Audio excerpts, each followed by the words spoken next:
There's nothing that God hates more than sloth and laziness. If God were to create a man and that man were to sit around and do fuck all, God will frown upon you. It's why you're never lucky. If you're listening to this and you think I'm never lucky, I'll tell you why, because God dislikes you because you're fucking lazy. Start to work. Start to show God the beauty of his own creations. You'll be amazed how lucky you'll become. God is unhappy with these people. And inside their hearts, they're unhappy. We talk about depression, anxiety, all those things you mentioned really earlier on this podcast. You loathe your own weakness. You loathe your own laziness. This is what all of these things are. I don't feel depression. How can I feel depression when I'm the most powerful version of me that I could ever fucking be? Most men are walking through life and they don't realize that it's constant competition. Every single pound they want, someone else wants. Every single girl they want, someone else wants. And they're just sitting there just fucking floundering and wandering through life, unaware of how competitive the world is. And this is my point. If the world is truly that competitive, you do not have time to be depressed because it's a non-competitive mind state. You could be depressed for X, Y, Z, whatever. I'm not depressed. And I want the money you want, and I want the girl you want, and I want the status you want, and the car you want, and the house you want.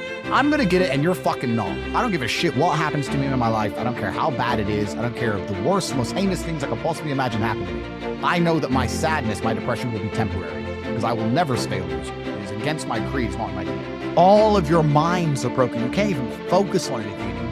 You are constantly distracted to the point where you can't even appreciate the good things in your life. You're distracted. Your minds are broken. You need to rewire your mind and resist the slave programming. If you cannot control your own mind, then you are just a feather in the wind of life. Because your own mind is the only thing you can control. You can't control the weather. You can't control people. You can't even control whether your heart stops beating. You might have a heart attack tomorrow. You can't control anything besides what you think. If you cannot control your own mind, then you go through life with zero control, zero influence. You can't control anything. You're just a feather in the wind, waiting for life to blow you from happy place to sad place to happy place to sad place, completely hoping on the gods to be fortunate to you, because if any genuine discomfort comes your way, you're fucked. It's so easy to win if you can control your own mind. It seems that nobody fucking can. Your own father's ashamed of you, and you don't even feel fucking motivated to do shit. It's a fucking shame. You're to go and look your father in the eye and said, you know what? I could have been a UFC champion. I could have been a multi-millionaire. I could have been a race car driver. I could have been a fucking nuclear physicist. Could have done all these things, but I was busy on Pornhub. You think he's gonna be proud of you? Fuck no. People who go, yes, I'm wasting my potential. Those are the ones who have potential. The ones who stand up and go, I am wasting my potential. I could be anything, and I am not that yet. They have a chance. This is your prerogative as a man. But you need to be instilled with a sense of duty to your bloodline. You must want it. You need to want it deep inside your soul. I can't die as anything less than emperor. As a man, if you don't make yourself valuable, you have no value. You have to get up and do it. Just like a video game, you start with fucking zero. You have to decide if you want to complete it. You have to upgrade your character. So I find it amazing that men are going to play video games and fuck about and waste their time instead of upgrading their character. Everyone knows what to do. You know what you have to do.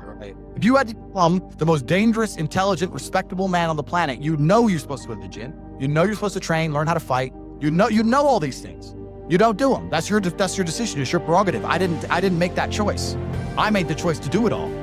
I decided all. And every single man watching this can do the exact same thing.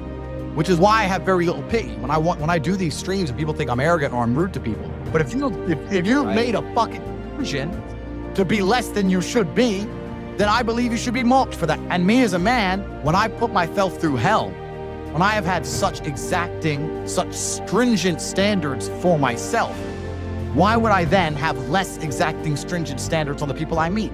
Why would I put myself through hell to be me and then meet someone who didn't put themselves through hell and then treat them like my equal? No, fuck you. I suffered when you didn't. So you're not my equal because you decided not to suffer. You have enjoyed comfort when I haven't, and that's fine, but don't expect me to look at you as my equal because you're not, because I put myself through hell. I put myself through hell because I decided to throw comfort away. For 10 years of my life, I was never comfortable. My basic premise is that I refuse to believe in things that take power away from. The idea, I believe, that if you feel depressed, something is depressing you, and you should try your best to fix it. You should take control of your life and do your best to fix it. Let's say your girl leaves you, you start to feel depressed.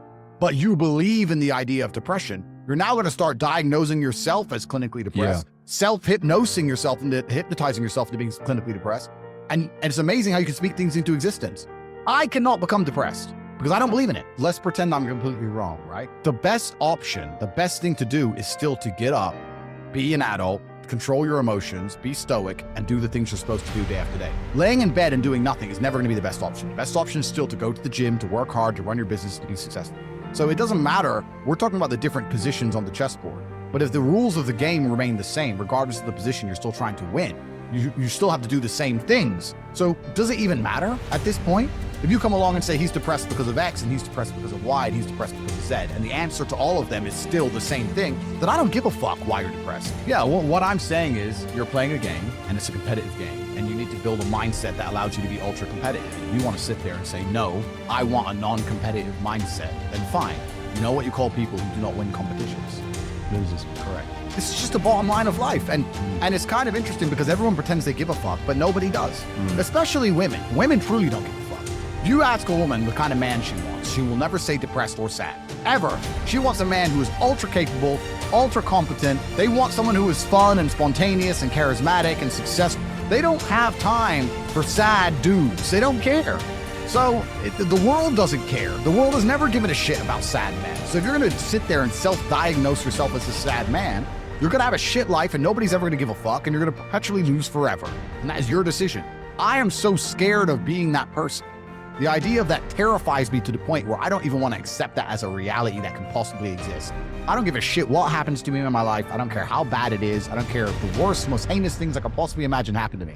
I know that my sadness, my depression will be temporary because I will never stay a loser. It is against my creed. It's not in my DNA. They try and convince you, don't worry if you're being a loser because people feel sorry for you and you'll get attention for it and you'll be okay in the end. And it's all this temporary fixes of dopamine by saying, I'm sad. Don't worry, bro, you'll be okay. But it's bullshit. They don't care long term. The world doesn't care. Nobody really cares. Chicks don't care. Business doesn't care. You are going to fail. You can have anything you want on the planet. There's not a girl I look at that I want that I can't have. Not one. That's my reality. There's not a car I can't have. There's not a house I can't buy. If I want to go to a yacht, if I want to go to Antarctica, there's nothing I can't have. Bam. Because I've decided to become this man. It's the same for absolutely every single one of you at home. If you actually try and you actually want it, and you're actually not making excuses, lying, talking shit, you're going to get what you want. So when I see people who don't have what they want, I consider them losers. And this may be elitist, I understand that. But if I've put myself through endless pain to end up where I am, it's very hard for me to have sympathy on the man who's afraid of pain. You're avoiding pain. I've been through endless. I now have everything I've ever desired. You have none of the things you desire. Am I supposed to feel sorry for you? Because you took the easy way out? Am I supposed to look at you and go, oh, poor dude? No, you were a fucking coward. You didn't go through the shit I went. You didn't put it on the line. So you deserve your substandard reality. That's what you deserve. You're a fucking loser. Because if you actually wanted it and you actually tried, you'd have it. You could have anything you want. Universe is super giving. If you want it, you can have it. If you're sitting there saying, oh, but I tried my best and I still didn't get it, you're lying. You didn't try your best. That is a fucking lie. The universe gives it to everybody who genuinely tries. And I know that to be a fact because this world's competitive. We're all competing against each other. And the majority of people don't try. Like I've achieved this amazing life and I've tried very, very hard. But it could have been harder. You just get to a point where you're like, I'm tired of hearing your fucking excuses. That's bullshit. And you become to a degree, yeah, cold and psychopathic. It's true. That's what happens. And I get it all the time. I get thousands of emails a day. Everyone I grew up with, people I know, I get it all the time. They'll message me, hey man, just unlucky. You are not unlucky. You are a lazy fucking loser. You are not unlucky.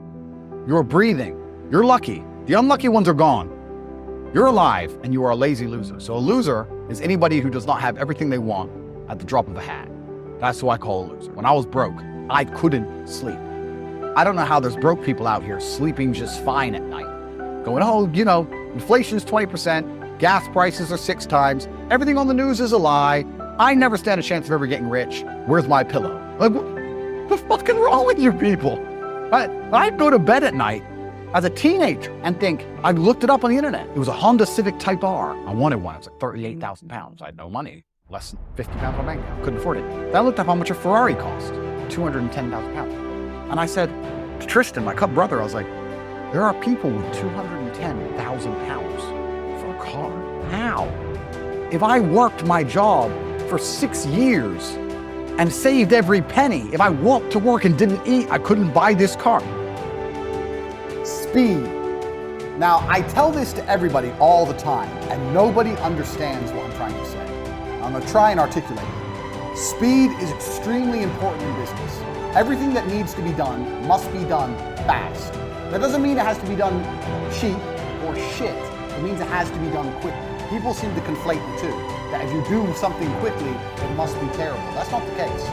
When you're a professional fighter, you learn to punch. Your instructor says faster, faster, faster. You learn to punch faster. You don't degrade your punch. You don't start punching like an idiot. You keep the same quality of punch, but you do it quickly.